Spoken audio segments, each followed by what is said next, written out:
తెలంగాణ ప్రజలందరికీ నమస్కారం.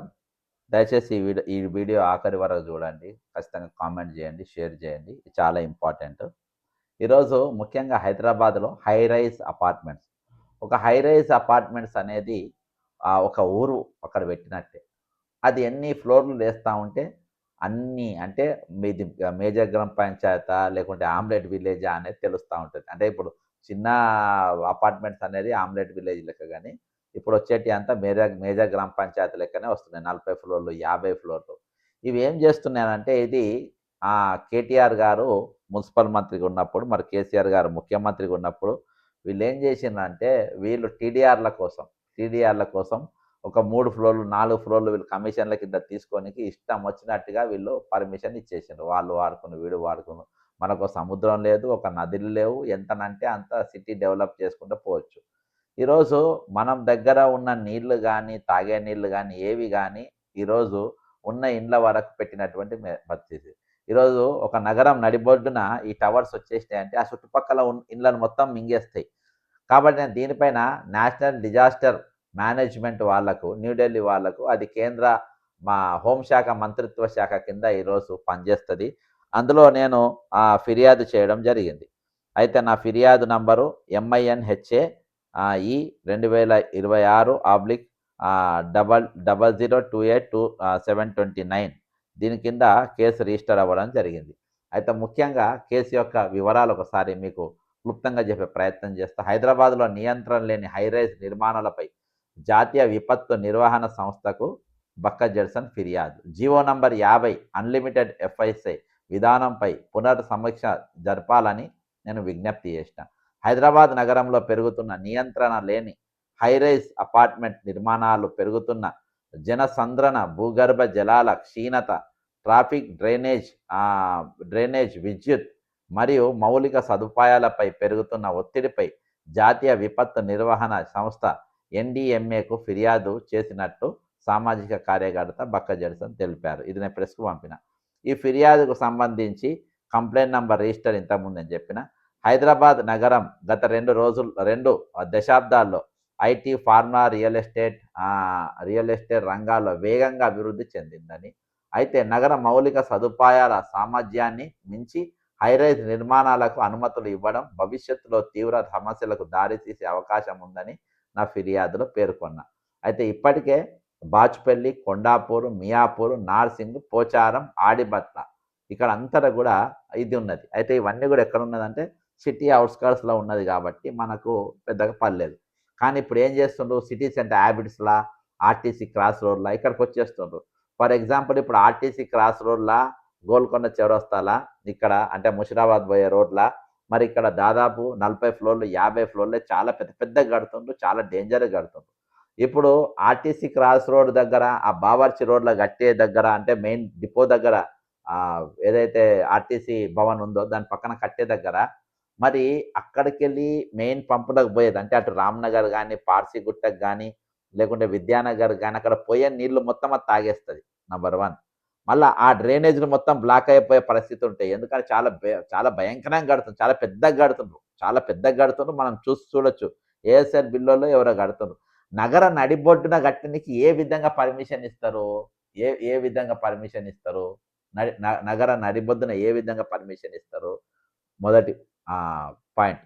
రెండవది హ్యాబిట్స్‌లో కట్టిండ్రు. హ్యాబిట్స్‌లో చుట్టుపక్కల ఉన్న మొత్తం నీళ్ళన్నీ మంచినీళ్ళు ముఖ్యంగా ఎండాకాలం వస్తే ఎందుకంటే ఇవి కోట్ల రూపాయలు పెట్టి కడతారు. ఈ బడా బాబులు దాన్ని ఎన్నుకుంటారు. వాళ్ళు డబ్బులు ఇస్తారు, లంచాలు ఇస్తారు, అన్ని ఇస్తారు. కాబట్టి మున్సిపాలిటీలు ఏం చేస్తారు, మున్సిపాలిటీలు పైసలు తీసుకొని 50 ఫ్లోర్లకు ఇంత పర్మిషన్లు ఇయ్యబట్టి అసలు దీనికి ఇయ్యరా? బరాబర్ ఇస్తారు. కాబట్టి ఈరోజు ఇష్టం వచ్చినట్టుగా అవి పెరిగిపోతాయి. అవి అవుట్‌స్కర్ట్స్‌లో ఉన్నప్పుడు మనం పట్టించుకోలేదు. కానీ సిటీ సెంటర్‌లో వచ్చినప్పుడు మాత్రం ఇది చాలా డేంజర్. ప్రతి పౌరుడు దీని మీద స్పందించాలి. నగరంలో ఉన్న ప్రతి పౌరుడు, రాష్ట్రంలో ఉన్న ప్రతి పౌరుడు కూడా దీన్ని స్పందించాలి. దీని మీద నేను నష్టాల గురించిగా నేను చెప్తా. అంటే పర్మిషన్ ఇచ్చేటోళ్ళకి ఇంత బుద్ధి లేదా? ఇంత బుద్ధి, ఇంత విజ్ఞత ఉండాలే కదా! వానికి లేదు, కొనేటోనికన్నా ఉండాలి కదా! కొనేటోనికన్నా కొంచెం బుద్ధి, తెలివనేది ఉండాలే కదా! ఎంత పొడుగుంటే అంత కడతారా? మీరు నాలెడ్జ్ ఉండాలిగా కొంచెమన్నా. మళ్ళా మంత్రులు వాళ్ళే దొంగలు, వాళ్ళకంటే దొంగలు వీళ్ళు. పబ్లిక్ కూడా ఆ విధంగా అంటే పబ్లిక్ అంటే ఇలా అక్రమంగా సంపాదించుకునేటోళ్ళందరూ ఇళ్ళల్లో కొని పెట్టుకుంటారు. గెస్ట్ లెక్క, వాటి లెక్క, వీళ్ళ లెక్క. వంటి ప్రాంతాల్లో ఆదిబట్ల వంటి ప్రాంతాల్లో నీటి సమస్యలు తీవ్రంగా ఉన్నాయని, అయినప్పటికీ habits, RTC cross roads, Golconda cross roads వంటి నగర కేంద్ర ప్రాంతాల్లో 40 నుండి 50 అంతస్తుల హైరైజ్ భవనాలకు అనుమతులు ఇవ్వడం పునరాలోచించాల్సిన అవసరం ఉందని నేను తెలిపిన. ఒక హైరైజ్ అపార్ట్మెంట్స్లో నివసించే కుటుంబాల సంఖ్య ఒక చిన్న పట్టణానికి సమానంగా ఉంటుందని, భారీగా బోర్లు వేయడం వల్ల భూగర్భ జలాలపై తీవ్ర ఒత్తిడి పడుతుందని నేను పేర్కొన్నా. ఇప్పుడు ఇవాళ దాదాపు 40 ఫీట్లు 50 ఫీట్ల లోపేస్తున్నారు. నేను 4, 4, 5, 5 బోర్లు మొత్తం భూమికి చెదలు పట్టించినట్టు అయిపోతుంది. చెదలు మొత్తం ఎక్కడికెక్కడ రంధ్రాలు పొడిచినట్టు పొడుస్తుండ్రు. ఒక హైరైజ్ అపార్ట్మెంట్స్లో నివసించే కుటుంబాల ఇవాళ రాత్రి నేను ఒక లైవ్ పెడతా, వాళ్ళు ఎట్లా పలగొడతా ఉంటారో మీరు చూడండి. నేను కెమెరా పెడతా, లైవ్ పెడతా, మీరు చూడండి. అది ఒక హైరైజ్ అపార్ట్మెంట్లో నివసించే కుటుంబాల సంఖ్య ఒక చిన్న పట్టణానికి సమానంగా ఉంటుందని, భారీగా బోర్లు వేయడం వల్ల భూగర్భ జలాలపై తీవ్ర ఒత్తిడి పడుతుందని పేర్కొన్నారు. అలాగే అధిక ఎఫ్ఎస్ఐ, టీడీఆర్, జీవో నంబర్ 50 వంటి విధానాలను ప్రస్తుత పరిస్థితులకు అనుగుణంగా సమగ్రంగా సమీక్షించాల్సిన అవసరం ఉందని తెలిపారు. హైరైజ్ అనుమతులు ఇచ్చే ముందు రోడ్ల సామర్థ్యం, ట్రాఫిక్ ఇంపాక్ట్ స్టడీ, నీటి సరఫరా సామర్థ్యం, డ్రైనేజ్ సివరేజ్ వ్యవస్థలు, విద్యుత్ సామర్థ్యం, ఫైర్ సేఫ్టీ, పబ్లిక్ ట్రాన్స్పోర్ట్ సదుపాయాలు వంటి అంశాలను తప్పగా పరిగణలోకి తీసుకోవాలని కోరారు. ఇవేవి తీసుకోవు. రోడ్డు సామర్థ్యం లేకుంటే నాకింత లంచం, ట్రాఫిక్ ఇంపాక్ట్ స్టడీ లేకుంటే నాకింత లంచం, నీటి సరఫరా సామర్థ్యం లేకుంటే నాకింత లంచం, డ్రైనేజ్ సివరేజ్ వ్యవస్థలు లేకుండా నాకింత లంచం, విద్యుత్ సామర్థ్యం లేకుండా నాకింత లంచం, ఫైర్ సేఫ్టీ లేకుంటే నాకింత లంచం, పబ్లిక్ ట్రాన్స్పోర్ట్ సదుపాయాలు లేకుండా నాకింత లంచం. లంచాలు తీసుకోవాలి, పర్మిషన్లు ఇవ్వాలి. ఆ శాఖ ఎవరి దగ్గర ఉంది? రేవంత్ రెడ్డి గారి దగ్గర పెట్టుకున్నారు. పబ్లిక్ ట్రాన్స్పోర్ట్ సమస్యలు, సదుపాయాలు వంటి అంశాలను తప్పనిసరిగా పరిగణలోకి తీసుకోవాలని కోరారు. అధిక నిర్మాణాలు, కాంక్రీట్ విస్తరణ వల్ల వర్షపు నీరు నేలలోకి ఇంకే అవకాశం తగ్గి అర్బన్ ఫ్లడ్స్ ప్రమాదం పెరుగుతుంది. ఇప్పుడు బాంబేలో ఏం జరుగుతుంది? భూగర్భ జలాల అధిక వినియోగం వల్ల భవిష్యత్తులో భూమి దిగజారే అంటే ల్యాండ్ సబ్సిడెన్స్ అంటే కిందికి పోయే ప్రమాదం ఉంటుంది, దిగబడే అవకాశాలు ఎక్కువ ఉంటాయి. ప్రమాదాలను కూడా శాస్త్రీయంగా పరిశీలించాలని కోరారు. అభివృద్ధి ఆగాలని కాదు, కానీ మౌలిక సదుపాయాల సామర్థ్యాన్ని అనుగుణంగా పర్యావరణ పరిరక్షణలో కూడిన సుస్థిర అభివృద్ధి అవసరమని బక్కజర్సన్ తెలిపారు. హైదరాబాద్ భవిష్యత్ ప్రణాళిక దృష్ట్యా జీవో నంబర్ 50 మరియు అధిక సంద్రత నిర్మాణ విధానాలపై సమగ్ర అధ్యయనం చేసి ప్రజల భద్రతను దృష్టిలో ఉంచుకొని చర్యలు తీసుకోవాలని ఎన్డీఎంఏకు కోరినట్టు తెలిపారు.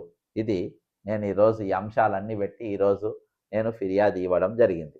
అయితే ఈరోజు పౌర సమాజం యొక్క బాధ్యత, పౌర సమాజం స్పందించాల్సిన అవసరం ఉంది. ఈ ఈ ఈ అపార్ట్మెంట్లలో అంటే మామూలు 5 ఫ్లోర్లు 6 ఫ్లోర్లు అక్కడి వరకు మనకు కొంచెం సేఫ్టీ ఉంటుంది.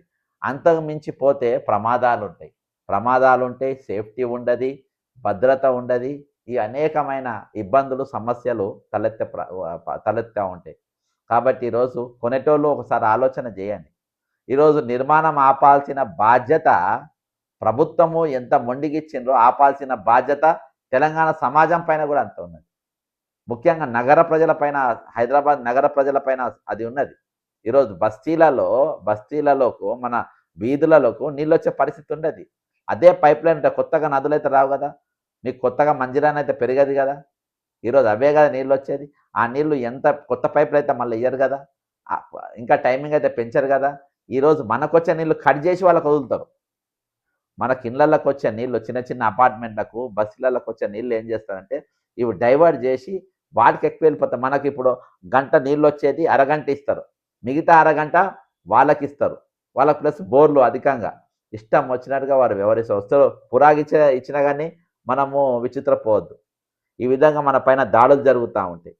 అంతేకాకుండా ఈరోజు ప్రభుత్వం అన్ని తీర్ల వాళ్ళకి ట్రాఫిక్ సమస్యలు, రద్దీ రోడ్ అది ఆల్రెడీ చిన్న రోడ్, అది ఎంత ట్రాఫిక్ జామ్. ఇప్పుడు కేబుల్ బ్రిడ్జ్ మన స్టీల్ బ్రిడ్జ్ పడ్డది కాబట్టి కొంచెము ఇదిగా ఉన్నది. అయినా కానీ యూటర్న్ల మధ్యలో ఇవన్నీ ఉన్నా కానీ ట్రాఫిక్ జామ్లు. ఇప్పుడు గోల్కొండ క్రాస్ రోడ్కి వెళ్ళి మొదలుపెట్టి నీకు ఆర్టీసీ క్రాస్ రోడ్ దాకా దాదాపు ఇన్ని పెద్ద హైరేస్ టవర్స్ వచ్చి కూర్చుంటే ఏ విధంగా కూడా చెప్పండి. ఇటు పక్కన మెట్రో ఉన్నది, ఎట్లుంటుంది పర్మిషన్ ఏ విధంగా ఇస్తారు? కాబట్టి ఇవన్నీ కూడా ల్యాప్సెస్తో సహా ఇస్తున్నారు. అన్ని ల్యాప్సెసే. ఎక్కడ కూడా దీనికి ఒక రూల్ ప్రకారం, పద్ధతి ప్రకారం ఎక్కడ కూడా ఇస్తలేరు. దీని మీద నేను ఆల్రెడీ జీహెచ్ఎంసీకి కూడా ఫిర్యాదు ఇచ్చిన ఇసొంటియి ఇయ్యొద్దని. ఇస్తారు వాళ్ళు బరాబర్ ఇస్తారు. ఎందుకంటే రేవంత్ రెడ్డి గారికి కావాల్సినోళ్ళు, రేవంత్ రెడ్డి గారు మాట్లాడుకుంటారు. రేవంత్ రెడ్డి గారు డబ్బులు తీసుకుంటారు, లంచం తీసుకుంటారు, ఇస్తారు. ఆయన ఓపెన్‌గా లంచాలు తీసుకునేటోడిని ఓపెన్‌గా మన కెమెరా ముందే దొరికాయి. అయినా కాంగ్రెస్ పార్టీ ఆయనను తీసుకొచ్చి ముఖ్యమంత్రిగా చేసిండ్రు. కాబట్టి ఈరోజు అందరూ కూడా ఆలోచించాల్సిన అవసరం. అందరూ కూడా ఈరోజు కోర్టులలో కేసులేయాల్సిన అవసరం ఉంది. ఇవి ఆపాల్సిన అవసరం ఉంది. దీన్ని అడ్డుకోవాల్సిన అవసరం ఉంది. ఈరోజు ఈ బస్తీలు వీధులు, మన బస్తీలు ఇవన్నీ ఈరోజు బతకాలంటే అవి ఖచ్చితంగా ఆగి తీరాల్సిన బాధ్యత మనకెవ్వరు నాయకులు అవసరం. ఒక నాయకుడిని పెట్టుకొని ముందు కొట్లాడినామనుకో, నాయకుడు అమ్ముడు పోతాడు. చాలా దగ్గర మనం చూసినాం చాలా పోరాటాలలో. కాబట్టి నాయకుడు ఎవరు కూడా ముందు ఉంచాల్సిన అవసరం లేదు. అందరూ ఒక సొసైటీగా ఫామ్ అయ్యి, ఒక అసోసియేషన్‌గా ఫామ్ అయ్యి, ఈరోజు అపార్ట్మెంట్ అసోసియేషన్‌లు గానీ, లేకుంటే మన యూనియన్‌లు గానీ, ఇవన్నీ గూడా మరి బస్తీలో ఉన్న వెల్‌ఫేర్ సొసైటీలు గానీ, అందరూ సామూహికంగా కేసులేయాలె. సామూహికంగా ఒక ఉద్యమం జరపాలి. వీటిని నగరంలో హ్యాబిట్స్‌లో పెట్టుడే దరిద్రం. మళ్ళా ఇవి వచ్చేసి ఇక్కడికొస్తే ఇంకా దరిద్రంగా అయిపోతది. దీన్నిగ మనం హైదరాబాద్ కాపాడుకునే పరిస్థితి లేదు గాబట్టి, ఖచ్చితంగా దీన్ని అడ్డుకోవాలని జెప్పి కోరుకుంటూ సెలవు తీసుకుంటున్నా. దయచేసి దీన్ని కామెంట్ చేయండి, షేర్ చేయండి. ఇంతవరకు సబ్స్క్రైబ్ కావాలని కోరుకుంటూ సెలవు తీసుకుంటున్నాను. జై తెలంగాణ! అమరవీరులకు జోహార్.